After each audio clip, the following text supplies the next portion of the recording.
Jadi pada kali ini kita sama melihat bahwa negeri-negeri seluruh dunia tidak dalam posisi sebagai negeri yang independen.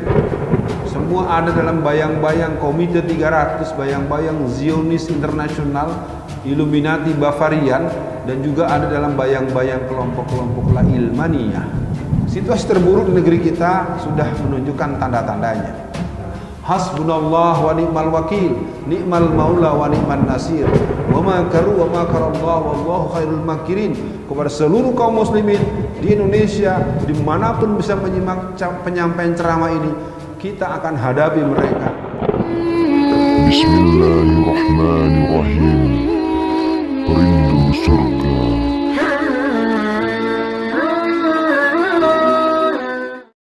Pembahasan kita berhubungan dengan menghadapi situasi terburuk.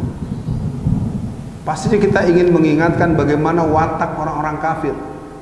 Orang-orang kafir itu memiliki watak diantaranya wallazina kafaru ba'duhum awliya'u ba'd.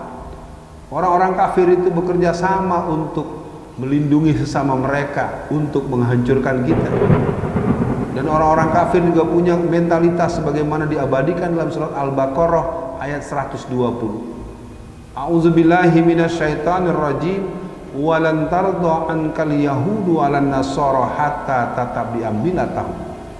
Sesungguhnya orang-orang Yahudi dan orang-orang Nasrani tidak suka kepada kamu sebelum kamu ikut milah mereka, mengikuti apa kemauan mereka.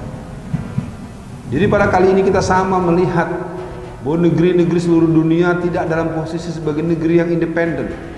Semua ada dalam bayang-bayang Komite 300, bayang-bayang Zionis Internasional, Illuminati Bavarian, dan juga ada dalam bayang-bayang kelompok-kelompok La Ilmaniyah.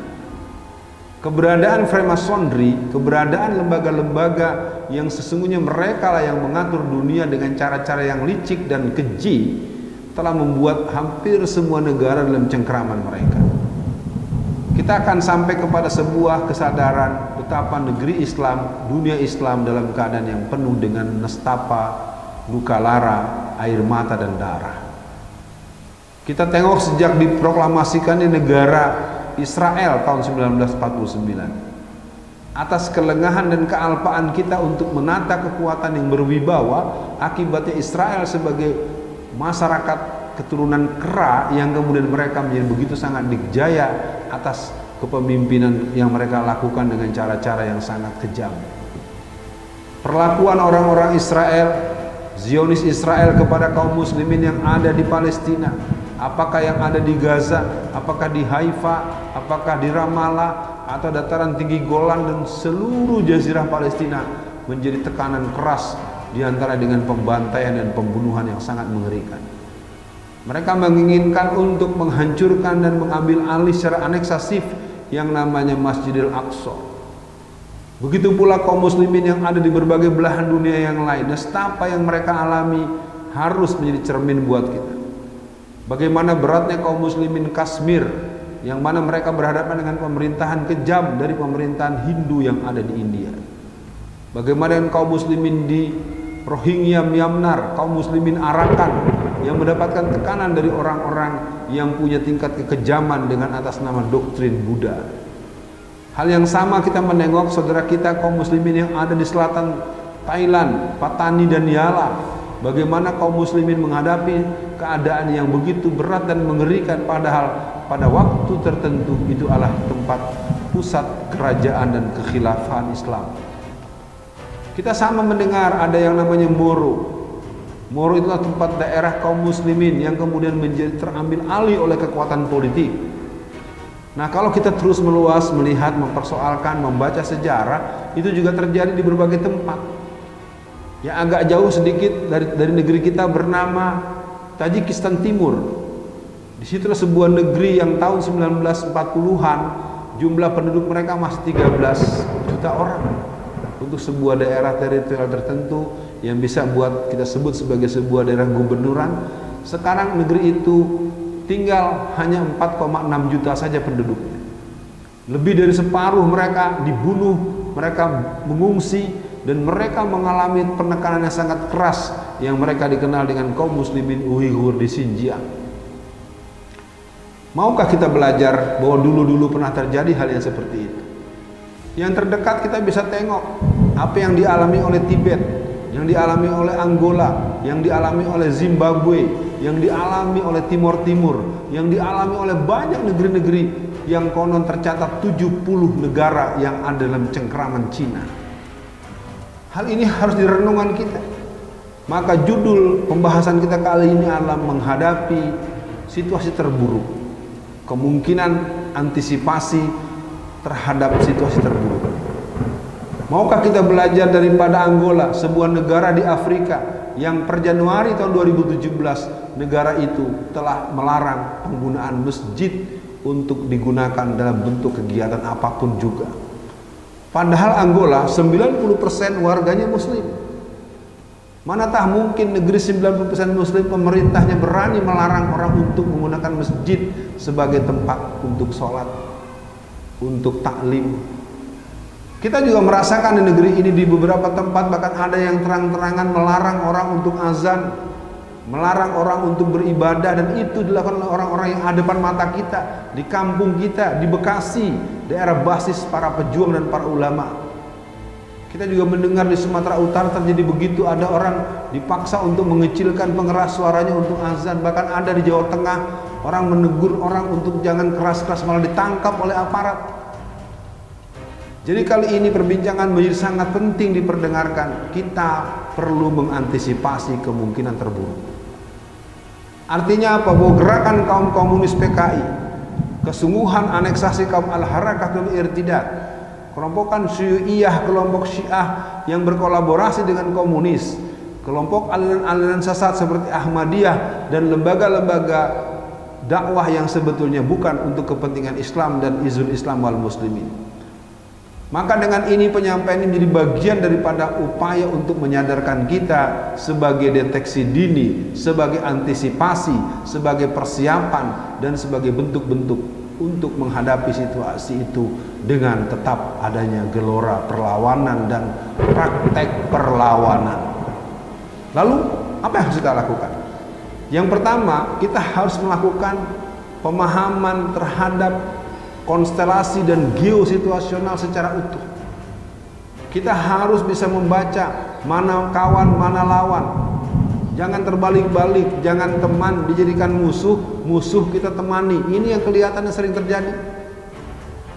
Yang kedua, kepada seluruh kaum muslimin, tanyakan pada Quran. Apa kata Quran tentang watak orang kafir? Apa kata Quran tentang watak orang munafik? Orang munafik itu seperti apa? Seperti siapa? Bagaimana dengan orang yang fasik, orang yang mujrimin, dan orang-orang yang melakukan amalan-amalan yang bukan karena Allah? Yang ketiga, mari kita membangun kekuatan keluarga. Keluarga yang sakinah, mawaddah, warahmah. Keluarga yang tangguh, keluarga yang mempunyai kohesif, familiaritas yang memadai. Quran mengingatkan, ya ayyuhallazina amanu qu anfusakum wa ahlikum nar. Yang keempat, mari kita membangun komunitas-komunitas yang kokoh, yang diisi oleh pemuda-pemuda, pemudi-pemudi, dan kelompok generasi muda, rijalus saleh, dan kita menjadi bagian daripada orang-orang yang menyadarkan bahwa situasi terburuk sangat mungkin kita hadapi. Ketika kesadaran pribadi, kesadaran keluarga, kesadaran komunitas, dia perlu mengarah kepada sebuah kesadaran kolektif yang terstruktur. Maka kerja-kerja organisasional, kerja-kerja kelembagaan organisasi, baik lembaga dakwah, lembaga bisnis, dan lembaga-lembaga lainnya yang bisa menjadi bagian tempat kita mengartikulasikan potensi kita, tetap kita jadikan tempat benteng untuk melakukan perlawanan terhadap kemungkinan terburuk yang kita hadapi. Hal-hal lain adalah kepemilikan terhadap SDM. Bagaimana generasi muda kita mempunyai ilmu yang luas, wawasan yang luas, mempunyai keterlatihan fisik dengan kemampuan daya tahan, kemampuan daya dengar, daya lihat, daya tangkal, daya fisik, daya bela diri. Maka latihan berkuda, latihan memanah, latihan renang, dan latihan bela diri dengan bermacam jenis bela diri yang ada, itu menjadi kebutuhan yang harus dilakukan oleh setiap pemuda-pemudi Islam dimanapun kita berada. Kaum muslimin dan jamaah kaum muslimin seluruh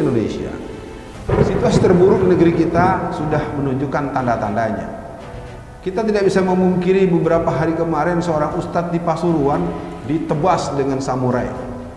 Sebelumnya kita mendengar di Riau, sebelumnya kita mendengar di Bandung, sebelumnya kita mendengar terjadinya pengguntingan Al-Quran yang serpihan mushaf itu tersebar di tengah ruang utama masjid, pembakaran pesantren yang ada di Lamongan, perguruan Muhammadiyah, masjid dan pesantrennya dibakar, dan kita tidak bisa membiarkannya sebagai sesuatu yang kita anggap biasa.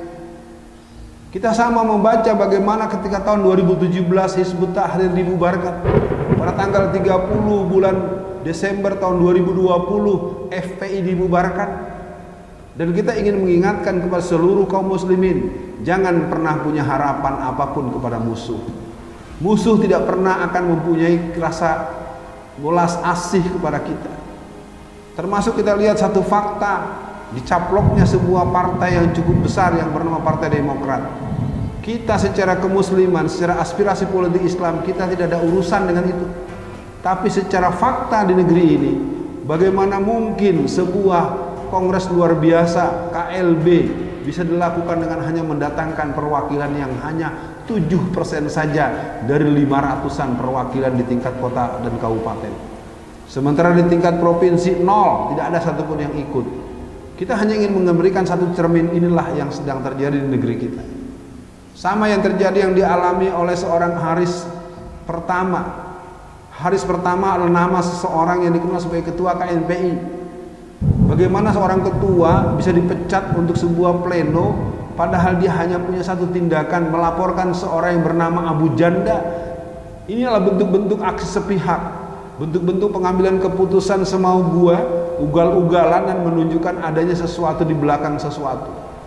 Kekuatan mafia, kekuatan mafioso, kekuatan para protektor, kekuatan background yang ada di belakang semua ini merupakan sesuatu yang harus dihadapi dengan semangat kolektif, semangat jihad dan kesadaran yang perlu kita bangun sekuat-kuatnya. Apalagi yang perlu kita lakukan? Tidak ada pilihan ketika kita sudah sampai kepada kemampuan membangun struktur di komunitas masing-masing, kita perlu membuat jaring-jaring.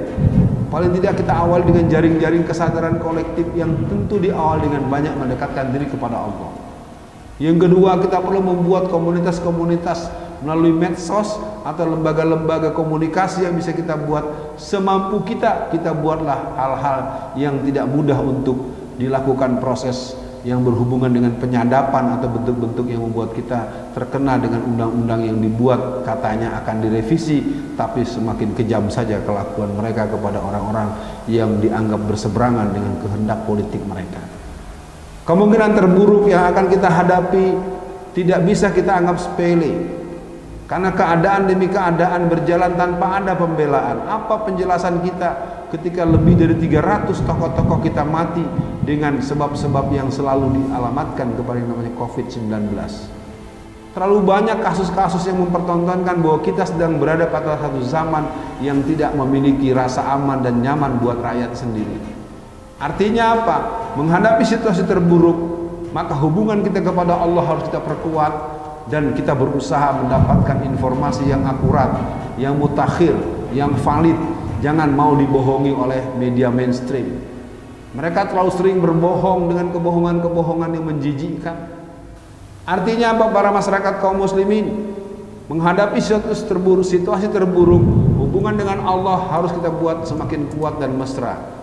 Kesadaran kita akan lingkungan jangan pernah lengah karena kita menganggap tidak ada masalah di sekitar kita.